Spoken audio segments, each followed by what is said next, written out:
you got, right? I am. Guys have made progress. Obviously, Maccabee's Maccabee. He's got 3 years of production in the Big Ten. Um, you know, he is just between being an engineer and trying to do what we do here. He's just trying to find balance. We're at it every day, and I'm just making sure that he's up to speed, getting the reps he needs. We know what he can do. Now, the younger two have been playing really well. Antonio Harris has been a pleasant surprise, right? I think I knew that he had the talent, and he has put in the work, and he shows up every day, and every day he gets better. He is stacking bricks, man. He is a confident kid. He runs with great rhythm, high football IQ, and he's changed his body. He's walking around at 205. He can do all the things we ask him to do in the scheme. And then Jaheim, he's maturing, and that's the biggest kicker with him. His talent, his ceiling is way up here. It's him learning how to work the way Coach Odom expects him to work every day, and we've got to get that last 10% out of him. And if we do, got a special room. And then obviously Malachi Thomas, he looks fantastic physically. He had an issue with his ankle. He is progressing really well. You add him to the mix. I feel really great, but obviously it's just progressing. And then Zaire has put on 20 pounds. He's exactly what I thought he would be. He's a little bowling ball, strong as can be. Head spin a little bit right now, but the game's slowing down. I'm glad we have a scrimmage coming up so that he can get some real experience and kind of feel the game and what it's like to just be out there on your own.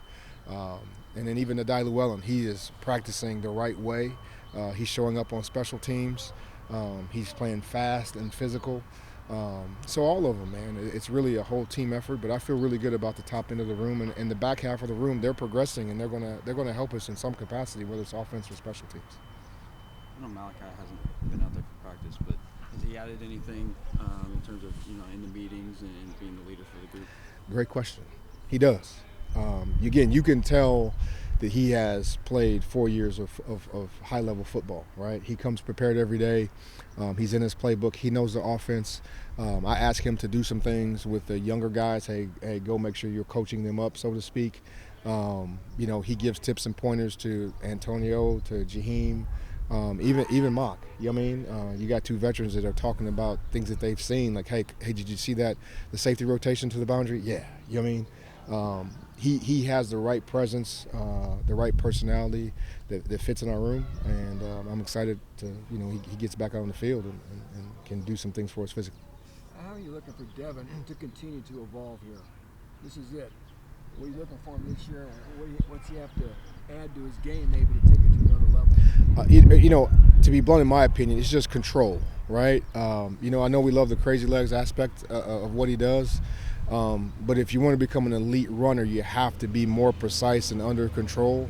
And for him, it's second level, third level, get vertical, run by people. It's easy for him to bounce the ball and change direction, but sometimes you've got to get on the edge and just run through some stuff. And then at the point of contact and pass protection, use that extra 20 pounds you put on, and finish. I always say, hey, go tackle the dude. He's running through the A gap. You got to go tackle him. You got to have a defensive mentality.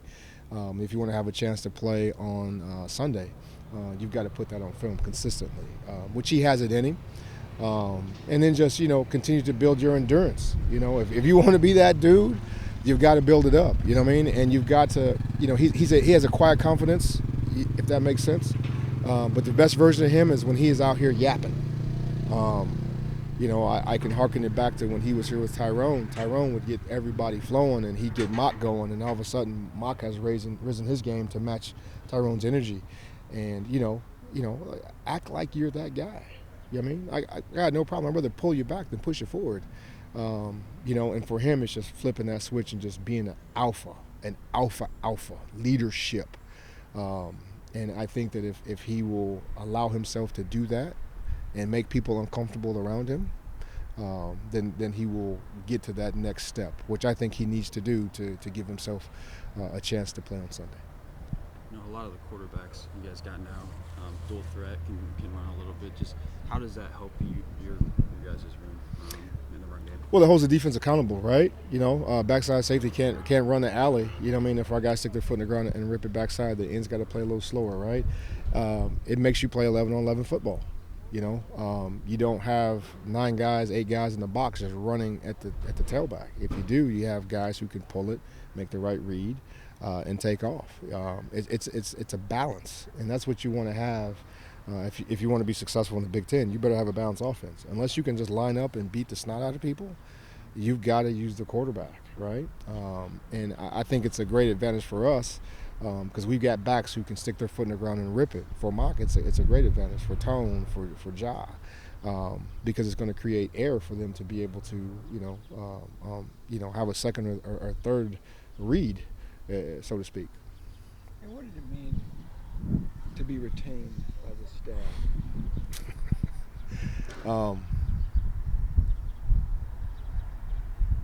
Gosh, man, it's I got to stay home. I have a great sense of pride of this institution. I've been walking around this campus since 1991 as a freshman in high school. I know it intimately. I met my wife here. My oldest son was born in the Old Home Hospital across the bridge.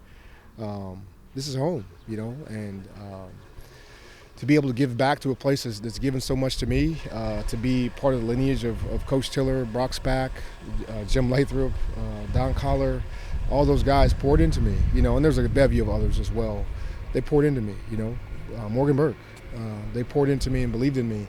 And to be able to give back and just set the example and show the other coaches or, the other folks who are part of our staff what it means to be a Boilermaker, which is just work. Pick your lunch pail up, show up every day, work your tail off. What's the standard? Coach Odom has set a standard, and let's go compete and raise that bar. Let's go above and beyond the standard. So for me, man, it's a huge sense of pride that he looked at the film or he talked to the people he talked to and said that this guy fits what I want to do, what I want to accomplish. And I've had to make some adjustments because I've had to learn what he expects. But that's working under anybody, right? You've got to make adjustments and you've got to lean into it. But what it means to me, it means the world, man. This is a great place, and I think that Purdue deserves the best coaches, the best fans, and I can't articulate it well enough. But being able to stay home, it matters, man. This place has given so much to me, and I'm just grateful to be able to give back to it. And every day I wake up with a smile on my face, and I hope I make everybody proud. And ultimately, I know he kept me for the right reasons. It's not just because I'm a Purdue guy. It's because I'm a damn good coach, and I know how to develop running backs and how to recruit running backs. And because in this business, it's about wins and losses. If I couldn't get that done for him, he wouldn't have kept me, and I would have understood it. So, but I'm grateful to be here. You're getting to be an old man too.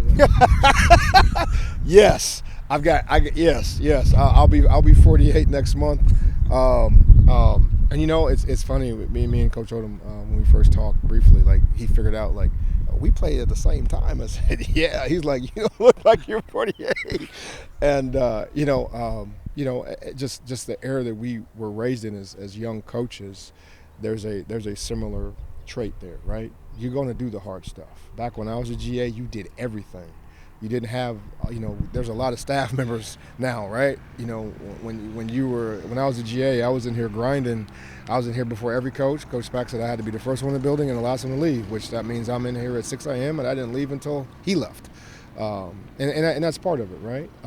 So, and in order to change a culture and get it to where you want to be, you've got to do the hard stuff, right? You've got to do it intelligently. That's his thing: hard, smart, tough.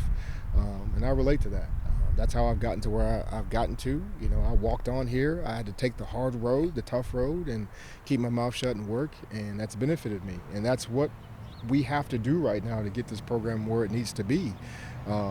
Just shut your mouth and go to work, right? Have pride in what you do every day and be disciplined about it and keep raising the bar. Particularly with the way things are, kids can come and go. But the kids who stick and stay and embrace that mentality, they'll win. That is a winning mentality. So I'm grateful, man. And yes, I'm getting old, but with age comes wisdom. Yeah, I mean, I know what it takes to win. I've been a part of several programs that we have changed the culture and helped change the narrative, right, and become champions. And I'm looking forward to doing it again.